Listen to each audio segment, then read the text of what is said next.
In today's video, I'm going to teach you how to draw lines and arrows in Figma, an essential skill for anyone looking to master this collaborative interface design tool. Let's dive right into it. First, head over to the Figma website. If you're new to Figma, this is a popular web-based design tool that allows teams to work collaboratively in real time.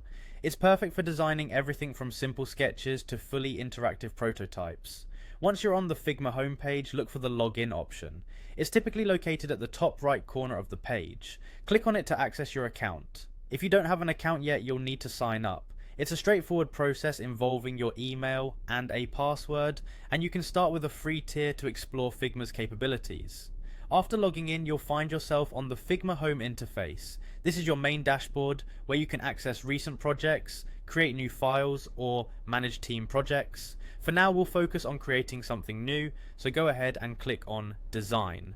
This will open up a blank canvas for us to start working on. Once you are in the design area, navigate over to the creation tools. This section should be found on the left side of the screen. These tools are your gateway to creating shapes, text, and most importantly for today, lines and arrows. Click on the line tool. It's represented by a diagonal line icon. The line tool allows you to draw straight lines by clicking and dragging across your canvas. Position the cursor where you want your line to start, hold down the mouse button and drag to where you want the line to end. Release the mouse button to finish the line. If you need the line to be perfectly horizontal, vertical, or at a 45-degree angle, hold the Shift key while dragging. Next, we'll add an arrow. This is done in a similar fashion. Select the arrow tool, which might be nested under the line tool depending on your toolbar layout.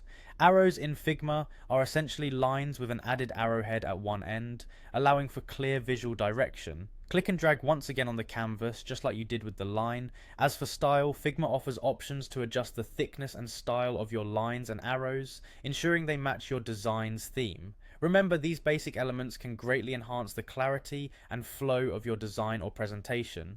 By efficiently using lines and arrows, you can guide viewers' eyes, create connections, and highlight important areas within your work. And that's it! You've successfully learned how to draw lines and arrows in Figma. Be sure to experiment with different styles and settings to make the most of these tools. Thanks for watching and happy designing.